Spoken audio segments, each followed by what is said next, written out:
Pour découvrir la vraie nature des ténèbres terrées dans le cœur des gens, j'ai procédé à diverses expériences. Certaines visant à les extraire, d'autres à les faire naître dans un cœur pur, d'autres encore à en freiner ou en accélérer l'évolution. Mais le cœur de chaque sujet, fût-il doté d'une volonté de fer, se brisait dès que j'y portais la main. Quelle chose fragile que le cœur d'un homme. Je leur ai procuré des soins, mais en vain. Ils l'avaient totalement perdu. Pour épargner ce triste spectacle au peuple, je les ai enfermés dans les sous-sols du château. Quelque temps après, j'y ai fait une étrange découverte. Des êtres paraissant naître des ténèbres hantaient désormais les lieux. Que peuvent bien être ces choses? Seraient-elles les ombres de ceux qui ont perdu leur cœur? Salut à tous et à toutes, c'est Endo. Et aujourd'hui, partons à la découverte de l'histoire et des origines des sans-cœurs.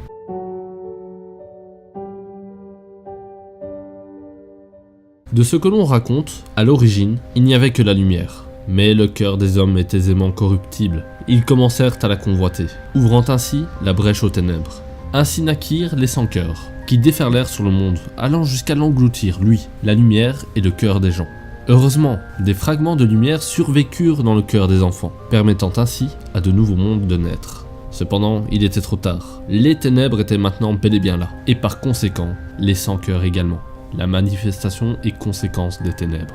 C'est donc là les premiers sans-cœurs originels, les purs sang. Ceux apparaissant quand un être est consumé par les ténèbres en son cœur. Les plus puissants et chaotiques sont ceux apparaissant spontanément sans avoir besoin d'un cœur. Ils peuvent prendre plusieurs formes et aspects, petits, grands, étranges, puissants, mais ont tous en commun leur nature et leur désir. Celui de dérober d'autres cœurs pour se multiplier et infester toujours plus de monde pour dévorer leurs cœurs et les engloutir dans les ténèbres. Ils ont également la particularité de s'intéresser à deux cœurs spécifiques. Des cœurs purs et forts, ceux-ci donnant naissance à des sans-cœurs extrêmement puissants, et les cœurs des porteurs de Keyblade, permettant ainsi de stopper la menace contre les ténèbres qu'ils représentent. Mais avec le temps, on put observer un autre type de sans-cœurs, les emblèmes, fruits des expériences et des recherches d'Ansem et de son apprenti Xehanort.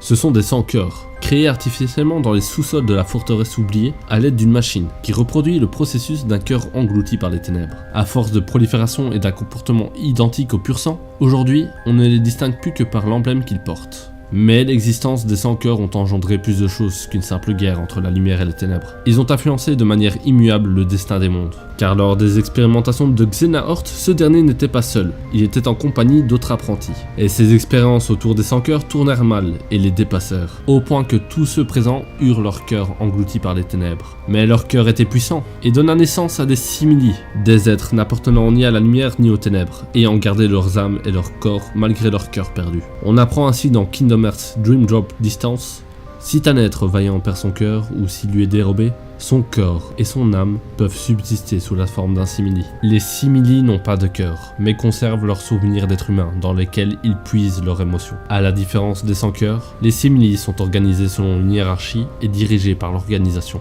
Ainsi, plus un simili a une apparence humaine, plus il est puissant. À l'inverse des sans-cœurs qui deviennent plus monstrueux lorsque leur pouvoir est élevé. Exception faite pour le sans-cœur de Xehanort, un être hautement puissant qui a mystérieusement gardé son apparence antérieure. Mais ça, c'est pour une toute autre histoire. Un individu robuste qui se fera dérober son cœur donnera donc naissance à un sans-cœur et dans certains cas, à un simili. Les sans-cœurs sont donc à la fois primitifs et complexes, car issus des ténèbres. On peut souvent les confondre avec deux espèces. La première sont les Nescients, des êtres primaires qui sont la matérialisation d'émotions négatives créées par Vanitas, un individu dont le cœur est fait de pures ténèbres. La seconde espèce avec laquelle les sans-cœurs sont encore plus étroitement liés sont les Aval-rêves, qui apparaissent pour la première fois dans Kingdom Hearts Dream Drop Distance, un opus où les rêves sont au cœur même de l'intrigue. Leur apparence rappelle celle des sans-cœurs, mais en plus colorée et adorable. Cette même espèce est divisée en deux catégories, les cauchemars, des ennemis dévorant les bons rêves pour en faire des mauvais, et les esprits, qui, à l'inverse, ne dévorent que les cauchemars. Mais pourquoi intimement liés aux sans-cœurs? Car après la défaite d'Ansem, les mondes dont le cœur avait été dévoré par les sans-cœurs et engloutis par les ténèbres furent presque tous ressuscités. Presque. Car certains, pour des raisons inconnues, ne le furent pas, et restèrent entre la lumière et les ténèbres.